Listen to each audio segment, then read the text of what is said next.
The Prophet ﷺ passed from this world, but his presence never left. His voice still echoed in their hearts. His footsteps still guided their choices. His love still lit their path. He had returned to his Lord, but those who loved him most, his companions, carried his light with them, not as a memory, but as a mission, and not as nostalgia, but as living legacy. And in this episode, we'll witness how the Sahaba, those blessed hearts who walked beside him, how did they keep his spirit alive? In their character, in their leadership, in their tears, in their sacrifices, and in their undying love for the man who changed their lives forever. When the Prophet ﷺ passed away, the sun still rose, but the world felt darker. Umar ibn al-Khattab radiallahu anhu couldn't bear it. He stood in the masjid, trembling, saying, "Whoever says Muhammad is dead, I will strike him with my sword." But it was Abu Bakr radiallahu anhu, the Prophet's closest friend, who stood up and reminded them all with strength and sorrow. Whoever used to worship Muhammad, know that Muhammad has died. But whoever worships Allah, then Allah is ever living and does not die. And with those words, the Ummah took its first step forward, not away from the Prophet ﷺ, but with him still in their hearts. The companions didn't just remember his teachings, they preserved them. They passed down every word, every prayer, every smile, every moment they could recall.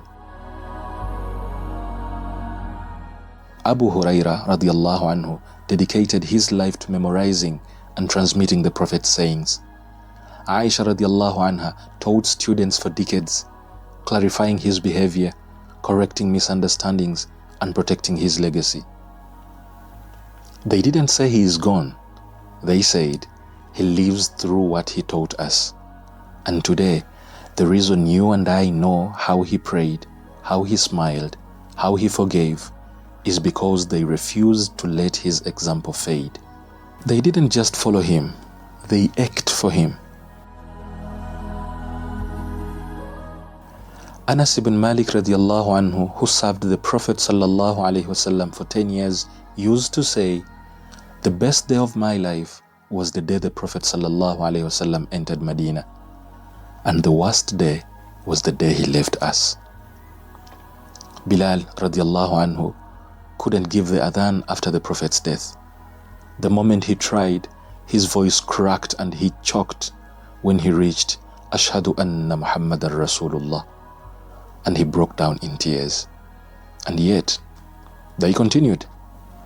They carried his message to Persia, to Rome, to Africa, and to the farthest deserts and mountains, not out of ambition, but out of love, because love does not stop at loss. It moves forward with purpose. We often think loving the Prophet ﷺ means missing him, longing for him, saying salawat. And it does. But the Sahaba taught us that true love also means carrying his light.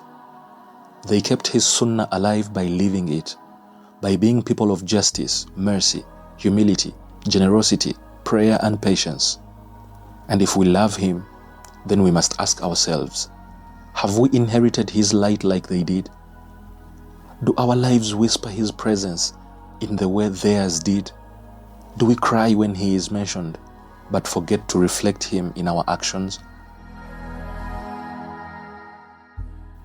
And if the Sahaba could carry his light across the continents with no microphones, no internet, no platforms, then surely we can carry it across our streets, into our homes, into our friendships, and into our character. The Prophet ﷺ is not gone.